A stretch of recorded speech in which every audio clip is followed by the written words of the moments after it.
nations. Ça s'est déjà réalisé. Rappelle-toi, les prophéties sont cycliques. Les nations vont se liguer contre Jérusalem. Donc c'est lors d'une de ces attaques contre Jérusalem que, dans la période que Jésus va revenir. Bon, en fait, il y a différents débats théologiques là, à ce niveau, ok? Mais les nations vont envahir Jérusalem. À un moment donné, Jérusalem, selon plusieurs prophéties, va devenir comme un poids sur les nations. Va devenir comme un poids, y compris même les États-Unis vont les lâcher. Et quand ils vont les lâcher, c'est dans le but de les anéantir. Mais dans l'anéantissement, il y a une chose qu'ils visent, que l'Antéchrist vise.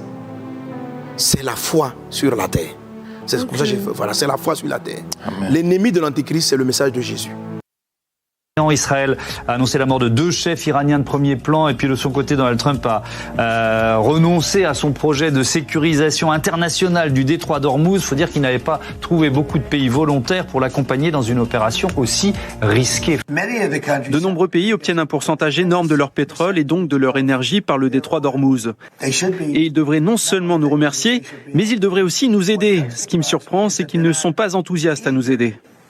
Hors de question pour les Européens d'être pris au piège de la guerre que mènent les États-Unis et Israël contre l'Iran. Ce mardi, Emmanuel Macron a convoqué un nouveau conseil de défense. Malgré les menaces de Donald Trump sur ses alliés de l'OTAN, le chef de l'État n'entend pas s'impliquer. La Chine appelle une nouvelle fois toutes les parties à cesser immédiatement leurs opérations militaires et empêcher que les troubles régionaux n'aient des répercussions plus graves sur le développement économique mondial. Une démission fracassante et très publique. Joe Kent est un ancien béret vert, un ex-officier de la CIA et jusqu'aujourd'hui, il était directeur du Centre national d'antiterrorisme. Infidèle de Donald Trump, il faisait partie des visages MAGA dans l'administration. Aujourd'hui, il coupe les ponts à cause de la guerre en Iran. Son message adressé au président américain est sans équivoque. « Je ne peux en bonne conscience soutenir la guerre en Iran », écrit-il sur X. L'Iran ne représentait aucune menace imminente pour notre pays et c'est évident que nous avons déclenché cette guerre sous la pression d'Israël et de son puissant lobby américain. Dans sa lettre, Joe Kent affirme que les guerres au Moyen-Orient sont un piège pour les précieuses vies américaines. Il écrit « C'est la même tactique que les Israéliens ont utilisée pour nous entraîner dans la désastreuse guerre en Irak qui a coûté à notre nation la vie de milliers de nos meilleurs hommes et femmes. Nous ne pouvons pas refaire cette erreur. »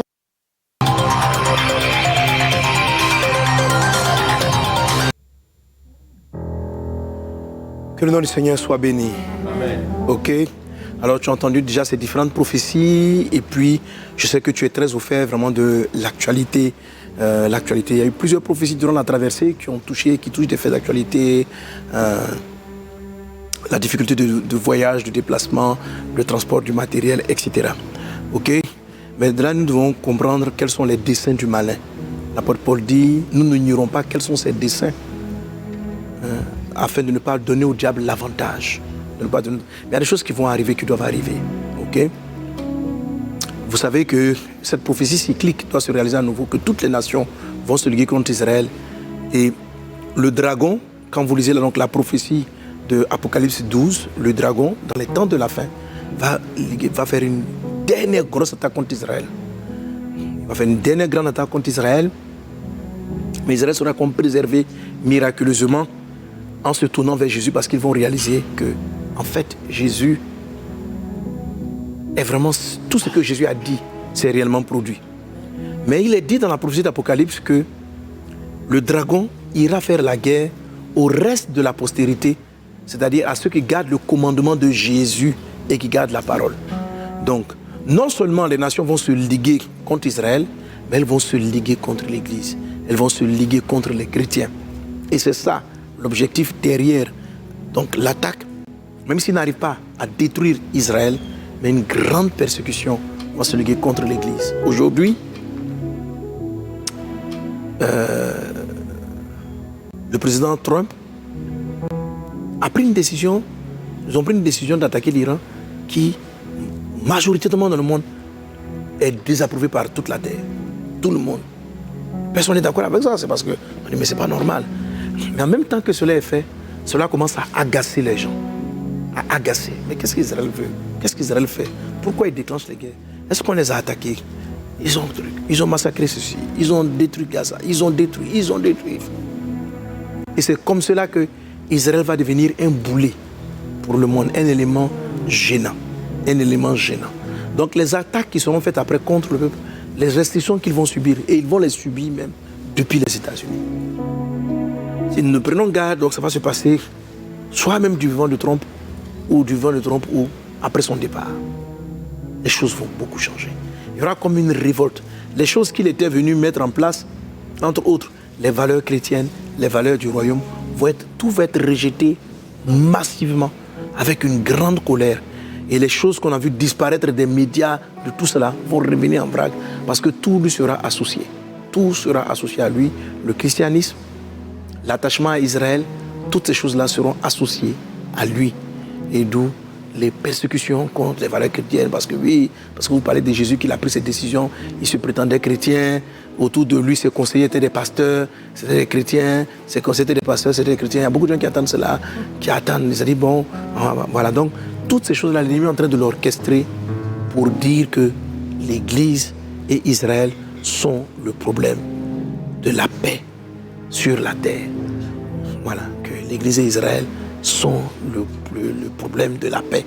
L'Église est contre les mariages homosexuels, l'Église est contre certaines valeurs, l'Église est contre ceci, l'Église est contre cela, l'Église est contre le respect de l'espèce humaine et Israël aussi est contre.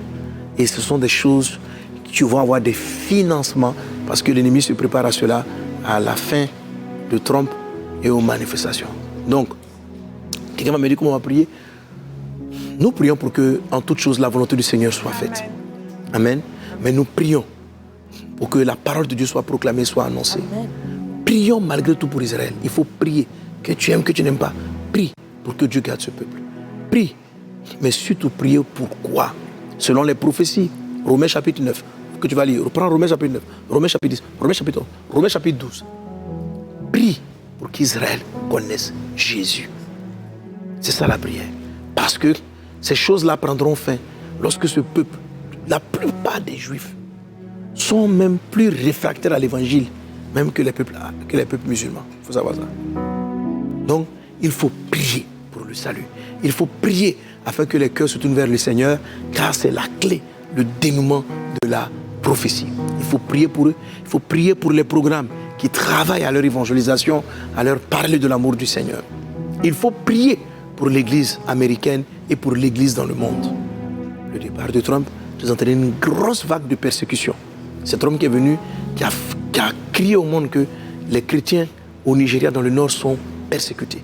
Et les chrétiens sont les plus persécutés au monde en ce moment, si vous avez les chiffres. Le simple phénomène d'être chrétien. Beaucoup d'églises dans le monde sont fermées. Les chrétiens sont poursuivis, chassés, à cause de leur foi. Et cela s'est augmenté. Mais cela n'apparaît pas dans les médias officiels. Et c'est quelque chose qui va prendre de l'ampleur. Alors prions Dieu pour une église forte, remplie de l'onction. Amen. Car lorsque l'église est remplie de l'onction, remplie de ce que j'appelle la troisième présence, et je demande de prendre cet ouvrage, lorsque l'église est remplie, elle fait terrasser les ténèbres et la lumière brille. Que les étoiles du royaume se lèvent. Que les étoiles du royaume se lèvent. Que les étoiles du royaume se lèvent. Amen. Que les étoiles se lèvent. Amen. Et que le nom de Jésus soit proclamé. Je déclare la santé, la guérison divine dans le corps de plupart. Je prophétise le réveil spirituel dans la vie de tous ceux qui sont éteints spirituellement. Je déclare la consécration, l'attachement à Dieu. Père, nous prions en ce mercredi avant Pâques 2026. Nous prions afin que, Père, ta grâce soit sur ce programme, ta faveur soit sur ce programme. Accorde-nous un temps, une atmosphère physique, spirituelle, émotionnelle favorable. Oh Dieu, merci Seigneur Dieu pour le site et pour tout ce qui est fait. Merci pour Pâques. Merci pour les intervenants, les orateurs. Merci pour ta grâce toute puissante qui est avec eux. Merci Saint-Esprit parce que ton peuple est libre et arrive à se déplacer pour être sur le site pour qu'ensemble nous te célébrions. À toi l'honneur, la gloire et la louange au siècle des siècles. Merci Père pour tes bienfaits. Au nom puissant de Jésus, quelqu'un donne un bon Amen. Alors, on va te le confirmer. Je ne suis pas certain que le mercredi prochain, on est mieux que mille ailleurs. On sera en plein Pâques. Donc, c'est possible je fasse quelque chose, mais quelque chose de très spécial, peut-être avec les intervenants, les orateurs, pour que nous puissions prier. Donc, on ait un programme spécial. Voilà. Sinon, n'oubliez pas donc, que quand on dit Pâques, c'est des sessions en matinée et puis les plénières en soirée. C'est-à-dire là où, voilà. Mais tu peux Ce sont des programmes ouverts à tous avec nos différents intervenants.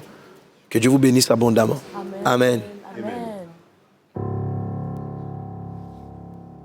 Ah, et puis j'allais oublier, il ne faut pas oublier Flamme Matinale. Alors, Flamme Matinale, c'est la suite de ce programme. Il va avec, sauf que là, je prends vraiment le temps de prier. Donc, les sujets pour lesquels on a prié, c'est à Flamme Matinale même que j'ai commencé à parler des 10 cornes et puis des 7 diadèmes. Mais à Flamme Matinale, je n'ai pas donné tous les 7 diadèmes. Voilà. Ici, on a cité les 7 diadèmes. Donc, je t'attends. OK? Que Dieu vous bénisse abondamment. Les équipes, on a fait toutes les annonces. Et puis, rendez-vous ce soir au rendez-vous des champions. Amen.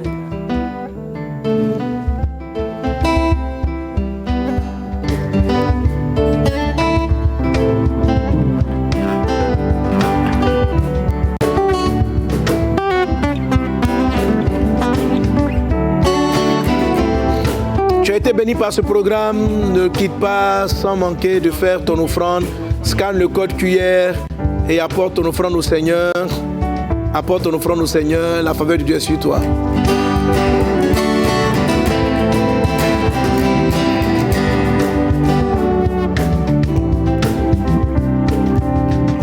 Je veux aimer comme toi.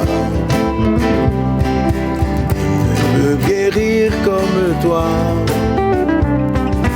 Restaurer les cœurs brisés.